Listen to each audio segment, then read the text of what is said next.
Hello Facebookers, this is Steve Barrett, Editor-in-Chief of PRWeek. We're about to start our weekly podcast, the PR Week. Welcome, and please feel free to add some comments, ask some questions, or like our broadcast. Be nice to us. We're doing our best for you, and we're going to kick off our show this week with our special guest, Brian Kennedy, Senior MD and Head of Americas at FTI Consulting. So hi Brian, welcome to the show. Good to have you here. Thanks very much. And we've also got Frank Washkuch, as usual. How you doing, Frank? I'm well. Thanks for having me on. It's a pleasure. Wouldn't have it any other way. So yeah, we're about to start. Whenever I get the okay from Perry behind the dials. Hello and welcome to the PR Week. PR Week's regular weekly roundup of everything that matters in the world of PR and communications. My name's Steve Barrett. I'm the Editor-in-Chief of PR Week. Going to guide you through the next 25-30 minutes. Lots going on this week, really crazy week, big stories across the board. Things like the Burson Marsteller Cohen Wolf merger, Hope Hicks resigning, Spotify's IPO, tariff announcements this morning. So we're going to get into all of those. But first, we're going to interview our special guest, who's Brian Kennedy, Senior MD and Head of the Americas at FTI Consulting. So Brian, welcome to the show. Thanks very much. Great to be here. Yeah, good to have you on. So it's a good time to chat to you. You just released your 2017 financial results last week, and what can you tell us about the year? How did you do, and what were the trends that kind of shaped that year? Yes, indeed. A great time to talk about it. We had a slower start than expected to 2017. In the third quarter, we started to feel some momentum, but we really did great in the fourth quarter and posted 8% growth. So we were really excited about that. Just in time for me on January 1 to take the helm of the Americas. So it's better to be lucky than good. Yeah. But we really feel like we've got the wind at our backs. We had a great fourth quarter coming into the first quarter of this year with all of the signs of the things you'd like to see when you take the helm, as I just have. Yeah. And what was the full year result in terms of growth? And was that an organic number, or was that a sort of overall number? It was an organic number. We did not have any acquisitions over the course of the year. We did, as we announced in this earnings period, we did close out an earnout with our previous acquisition of C2 Group, our government affairs unit in Washington, which is one of our newest, but now not so new, disciplines inside the firm. So year over year, about 8% growth, organic. That's pretty good. It's bucking the market trend we're seeing at the big holding companies for sure, because WPP reported this morning. Actually, we should be talking about those results too later in the show. We shall. I'm well prepared. Yeah, we forgot about those. I'm not sure how well. I think we're distracted by the Burson Cohen Wolf deal. But as head of the Americas, within those results, how did the Americas do? And you're talking about a fair wind going forward into 2018. Yeah, like I said, we did okay in the first half. It was really the fourth quarter where we exceeded our expectations and put us in a position, I think, again, to be lucky this year. Given the current environment, some of the things that we're seeing with our competitors, we like how we look for a few reasons. First and foremost, that we're able to bring a really integrated approach, multidisciplinary approach, and multi-geographic approach to kind of solve our clients' challenges. When you think about what's going on in the marketplace and the demands put on management teams around reputation today, we've got all the right pieces and the right skill sets and the disciplines inside to help our clients. So, for example, we've got the IR expertise, the capital markets, shareholder activism, M&A on the one hand up here in New York. In Washington, we've got the public affairs, government affairs, the kind of senior talent that has highly relevant experience and expertise, having spent, in many cases, time on the Senate side of the Capitol, the House side of the Capitol, the other end of Pennsylvania Avenue at the White House or in one of the agencies.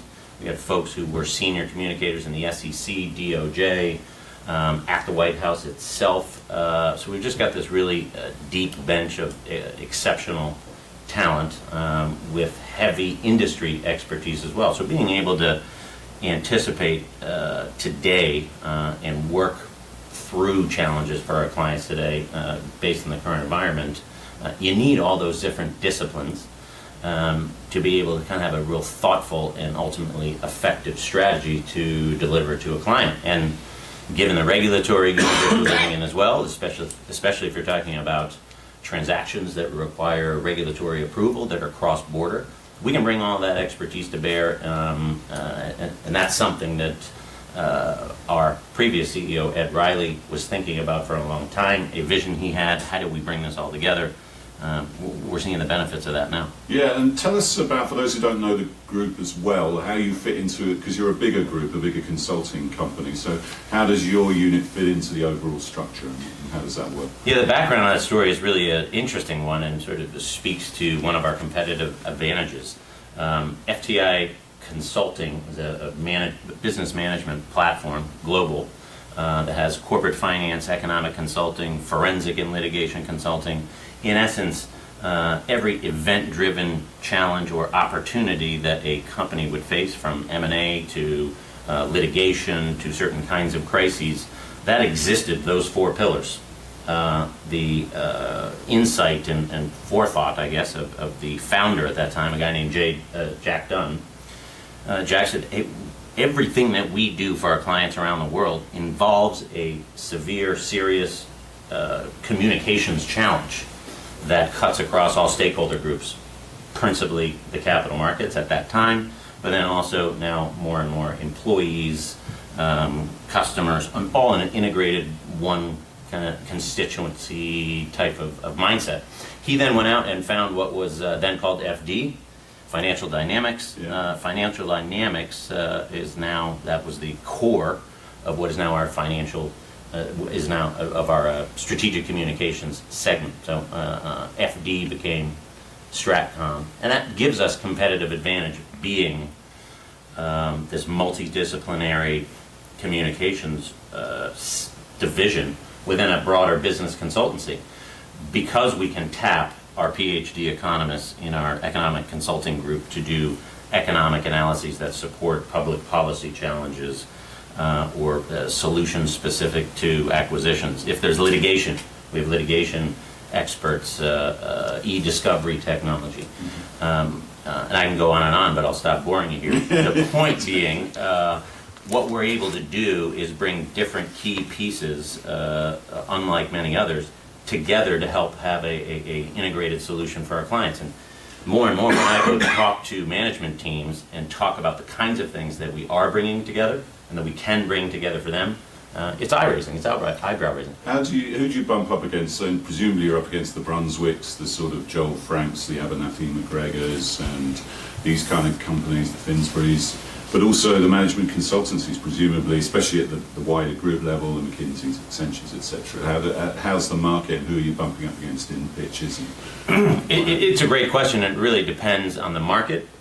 It depends on the assignment, and a number of other factors. So in many cases, obviously with anything that is M&A or IPO related, we're bumping up against Joel Frank, Brunswick, Abernathy, the usual suspects there for sure, Kext, of course. If it's something that is more advocacy, public policy, issues management related, we might bump into Burson Marsteller or Edelman more frequently. And we're also bumping into, depending on the market, boutiques. Mm-hmm. So it really just depends ICR, on the kind of challenge. ICR, yeah. Sure. Where we are able to stand alone, I think, at least at the beginning of the conversation, and hopefully at the end, is that we can bring our disciplines for internal communications, our people and change practice, into something. We have the public affairs, we have the crisis folks, we have every capital market, the internal Internal's becoming more and more important, isn't it? It really is becoming absolutely vital for an entire host of reasons. But if you take the transaction, for example, M&A transaction, some of the boutiques, they'll love you and leave you. Announcement day comes, they're gone. We have the, of course, M&A team, public affairs and government affairs team if it's something that requires regulatory approval. But at the front end, then, we are also planning for and baking into that strategy for our clients what are the people challenges that are going to result, and how are we going to manage that, help them think through and execute a strategy on the people part, the employee part of the integration at the back end. And also, more importantly, once announcement day comes and goes, there's a whole host of challenges from an investor relations standpoint that have to be thought through. Who are the holders that you have now? How are you communicating? How does that change your non-deal roadshow going forward? We're able to bring all of those areas of expertise together into an integrated offering for our clients. So you mentioned slow start to last year, and I think that's a fairly common story around the sector, and you know, presumably that was partly due to the new administration. People were like, what's going to happen? We don't really know. And by the sort of Q3, Q4, companies were starting to spend again, opening up their wallets. And then, you know, we've got a fairly booming economy on a lot of measurement scales. So companies are enjoying the corporate tax reductions, they're enjoying the cash repatriation that they're going to be able to take advantage of. They're probably sitting on pots of cash. So two questions really are, how did the new administration impact last year? And then now that everyone is looking at all this money, how are they going to spend it? Are they going to just win share buybacks? Are they going to invest in R&D? Is there going to be a lot more M&A? You know, are they going to give? We've seen some companies giving staff one-off bonuses. How does that impact and play into your business and your sector? It certainly has changed things for the better for us, for a number of the reasons that I just outlined before. But on the repatriation issue, we have clients that are coming to us asking us to think through, what does this mean? If we repatriate this cash, now we're sitting on a pile. We've got some folks in the capital market saying, what the heck are you going to do with it? So let's think through the strategy ahead of time and how that is going to play, because we don't want to pull that back and not have a story and a strategy specific to what we're going to do with it. By the same token, the tax cuts issue, we've got clients who have come to us and said, we are anticipating being pushed by our employees, by others, by the administration and its allies certainly, to give some money to employees to do this. We'd love to do it. But our story behind the scenes is much more complicated than that. We have to figure out how to get the messaging right around this. There are certain things that we cannot say until earnings time. About why it's a more complicated story than just saying, yes, we'll give it out, or no, we can't. So there again, that gives us competitive advantage given the talent and the disciplines that we have in-house. I'd also say that it's just a strange time for business, for government, for politics. There's no playbook. There's no playbook anymore, and I think that's really got people scratching their heads. I'm seeing businesses that are now starting to stop scratching their head and start saying, what do we do about it, right? At one point, Wall Street was 230 miles from Washington. Basically, they now, for all intents and purposes, in this environment, occupy the same zip code. Where's the line between the two? There really isn't one, and that's benefiting us as well. We're bullish about that and our ability going forward. And by the same token as well, the blurring of the line between constituencies, consumer groups, you name it, right? Can't be a different message for the investor than there is for the employees or any of the other key stakeholder groups. Got to be really consistent. And yeah, you can't have different messages now, can you? It's just going to come out on social, so you've got to have a consistent message across the board. The good thing from the picture you're painting, though, is that you're involved in the strategic business decisions. You're not just brought in to come and communicate that. You're actually involved in the strategy, and then the way to communicate it is part of the discussion, and that's really how effective communication should be. It's absolutely right. You see, since the time that I left my previous career, which was in Congress, doing a lot of work in communications, press, policy, where I would say back then when I left and first started with FTI, still had a lot of companies that were treating communications as an administrative function. and at times IR as an administrative function that were separate and apart, siloed from the management team and strategic business decisions. They learn the hard way, many of them. Others are watching what's happening on and fully integrating those things, creating more and more integrated and strategic functions as opposed to just administrative. And I think that's a really good thing for our industry, specifically, for your publication as well. Yeah, for sure. And just finally, is your client the CEO? Is it the CFO? Or is it the CCO? Or a mixture of all that? It covers the entire spectrum, Steve. We sometimes are brought in by the chief operating officer, the CEO. Sometimes we're brought in by a board member. Many occasions we're actually brought in by the general counsel, depending on what the issue at hand is. Is it major litigation that is going to be hugely disruptive from a share price standpoint, from relations with shareholders, lawmakers, and of course corporate reputation, what have you. Sometimes it's the Vice President of Government Affairs, sometimes the Vice President of Public Affairs Communications. So it really just does cover the gamut.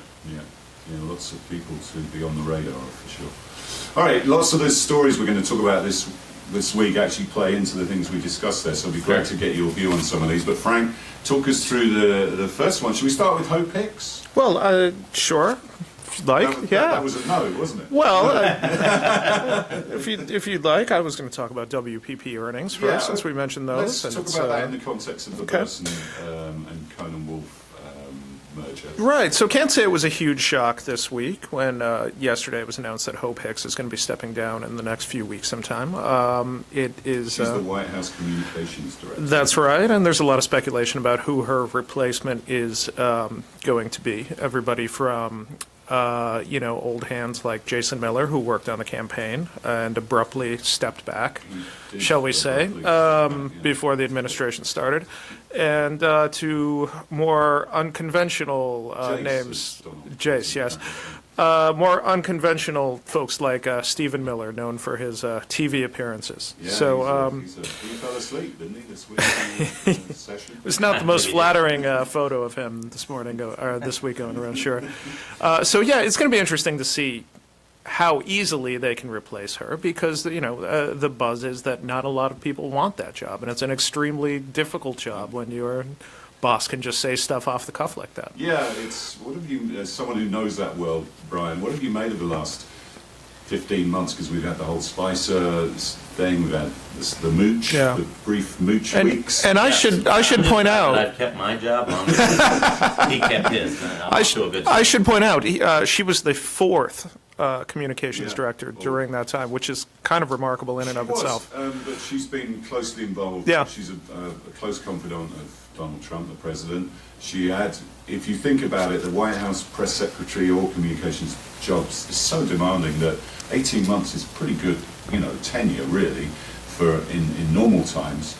And now we've had Sarah Sanders' period, and some people have actually said Sarah Sanders might step into the comms director role and someone else might take on the front role. But as someone who knows that world well, it's a pretty difficult job to do, isn't it? And it's not surprising there aren't too many people lining up to take it. It is a really grueling job, as you know, under any circumstances, under any administration, but we've reached new records here, obviously, with this one. Going into, we have the fifth, what will be, whoever's selected, the fifth White House press secretary in a relatively short amount of time. That's rather unprecedented.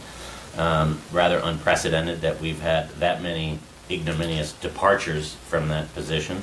It's really not a great advertisement for taking the position. Grueling job to begin with. A lot of, if you look historically, people have it for maybe 12 months, maybe 15 months, but that's at the outset. The job of the press secretary is to control the message and control the principle, right? And to help maintain discipline in the principle and to carry the message of the principle to the media.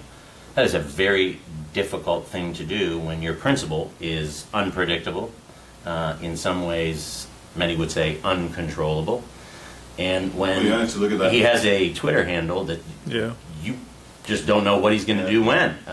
It certainly keeps you on your toes for sure, I would imagine, in that job. And the latest episode of that was the extraordinary meeting with the lawmakers yesterday, talking about the NRA and gun control, all videoed live, where he's kind of riding roughshod over Republican policy or all sorts of issues on a whim almost, and it's unprecedented. Or this morning and we were just talking about this briefly, the announcement that there was going to be an announcement on tariffs, and then there wasn't, and then they sort of tried to walk it back, and then he unexpectedly made this announcement while meeting with executives. It really is uncharted territory. Not the best organized announcement. No. The last thing I wanted to pick up on this was that, Hope Hicks made this statement in her hearing about white lies. Have you ever told a lie as a communications professional? I mean, white lies is a very dodgy word anyway, and the provenance of it, but and you have to put it in context. She was in a hearing that lasted, I don't know, what was it, Frank, 9 hours? 9 hours, yeah. And some might say if that was the worst thing she said, but that does seem to be the straw that broke the camel's back. What did you make of that? It certainly does. I'm sure she wants those 2 seconds back, if it takes 2 seconds to say white lie. Look, in communications and where I came up originally in politics as a press secretary for rank and file, for leadership, leaders of the Congress, I was told right away by great mentors, at no time will you ever tell a lie to a reporter. And I just took that as gospel. Not that I would have anyway. But I think circumstances have unfolded here where, you see a lack of communications and message discipline in this White House that has led to these kinds of things, that has created the sort of exposure where a person like Hope Hicks is in the hot seat for that long. If one of the three of us were in the hot seat for that long, we'd probably say 1 or 2 words that we regretted. I didn't quite mean it like that, right? It's on Twitter in seconds, and it takks on a life of its own. And all of a sudden, it's ubiquitous. Yes. Yeah. No, that's very true. And also, Hope Hicks is clearly very talented and capable, but is still relatively junior as a PR pro. Didn't come from that political background necessarily. It was a big job for someone like that to take on. So interesting stuff. All right, despite that and the NRA stuff and the gun control stuff, the biggest story in our sector was the Burson-Marsteller-Cohen-Wolf merger, Frank, which presaged today's WPP results. Interesting timing on that note, really, but it seemed like word had leaked out internally and they had to bring the announcement of the merger forward. Not saying they would have done it today anyway, but I don't think it was planned to be this soon. But tell us all about that. Yeah, I think it would have turned heads anyway when Burson-Marsteller merged with Cohen & Wolf, its former subsidiary, its former conflict shop. But it's even more interesting because Cohen & Wolf seems to have the upper hand in this combination, with Donna Imperato becoming the new CEO of the combined agency. So when she chatted with Diana Bradley, our reporter, earlier this week, she was talking about how she is going to take a little bit of time, make some decisions about who she's going to put where, how it's going to be structured, and things of that nature. But the name of the firm is going to be Burson Cohen & Wolf, which seems that Cohen & Wolf, got a little bit of the edge there as well. Yeah, they did, but they still got the Burson name. Yeah. It's still the first word in the title. And I think most people are glad they did. Yeah. I think most people are glad they did, yeah. Harold Burson turned 97 a week or two ago. Yeah. So my initial reaction is just that they're very different shops, and it's going to be something people watch to see how smoothly or not they get pushed together. For sure, and one of the reasons for the merger was demonstrated in the results, wasn't it? Yeah. Because the overall PR group grew 1.7% organically across the year, and Donna Imperato's firm has been growing in double digits for the last 4 years, including last year. So she really did buck the market, and now Cohen & Wolf is up to about $240 million, when that's up about 50% on 4 or 5 years ago. So that's incredible growth over a concerted period, and they get regularly called out in the results by Sir Martin. And did this morning. And did this morning as well. So, interesting merger. What did you make of it, Brian? You said Burson was sort of, he bumped up against them sometimes, but a very different firm to Cohen & Wolf, but you could say that's a complementary mix, but it's definitely a reverse takeover with the smaller operation backing into it. Yeah, very interesting. Obviously, you've got this iconic brand person, hence the newsworthiness of this announcement this morning. We have expected and anticipated over time, the last few years, that there's going to be consolidation in this arena. Had done a lot of research and invested over the course of the last 9 years in data and predictive analytics that would suggest that the market was going to look for more integrated solutions. So I think this is an example of companies rethinking their structure, rethinking the discipline that they have in-house, taking a look at what might be more lower margin and commoditized, and thinking about how to upgrade quickly rather than do so by shrinking to grow and finding other more smaller strategic acquisitions. Yeah, is it partly that the work Burson does is becoming more project-based, and the consumer stuff, while it might be lower margin, the consumer healthcare tech stuff is lower margin but more consistent and more AOR style? You know, one thing about Burson and Edelman is that they do have a great book of business when it comes to consumer PR. We don't do that, not my area of expertise, but yeah, it puts them in a spot where because they're the agency of record and they get that opportunity, I think clients try to squeeze them on the margin, but also then puts them in pole position to pick up other kinds of project work as well. So I'm not quite sure where they were seeing the most pressure and how they're thinking about what they might shed, what they view as maybe too commoditized on the consumer side. But I do think that we're seeing a trend, we certainly are, the growth area in this, how do we take a management consultancy approach to strategic communications, integrating it with the management team's vision for what they're going to execute over the next 3 quarters, 6 quarters, and the like. So we're also seeing something that's very interesting too, that it's just happened recently for one of the first times that we've seen, which is typically in a transaction, we get called in to work on that one transaction. We've had a number of clients come to us in recent months and say, we'd like you to come in on the front end. We're looking at developing our strategy for the next several years. We're looking at a series of strategic opportunities. We want to think about them from a communication standpoint as such. So not just a one-off, come in here and advise us, and bring some of these other pieces that you do from a government and corporate reputation and people and change standpoint. Excuse my cough, by the way, everybody. Yeah, the other thing it does, it gives WPP a top 3 global firm. They take over from Fleischman Hillard as the top 3, and it also, 4 months ago, there were no female-led agencies in the top 5. Now there are 2, with Barry Rafferty over at Ketchum. Yeah, sorry. Barry Rafferty over at Ketchum and Donna Imperato at Burson Cohn & Wolfe. So that's good to see, definitely. And there'll be lots of stories coming out of that and seeing how the 2 companies come together over the next 12 to 18 months. Let's finish on IPOs. Spotify, Frank, has announced its IPO in a slightly unusual way. Yeah. In a high-profile one, very high-profile company. And also worth noting that in all the headlines is that they lost $1.5 billion last year. There was a bit of a negative reaction, actually. Yeah. Wasn't there? Yes, there was. So it's going to begin trading on the New York Stock Exchange under the ticker name SPOT, S-P-O-T. And according to the company, shares have traded as high as $132.50. So it is going to release its shares in an interesting way in that they won't be underwritten. So according to CNBC, that means there will be no set price or no price set by underwriters that will inform the opening trades on the stock exchange when they start. Slightly unusual way to do it, Brian. Is that just symptomatic of a more disruptive company?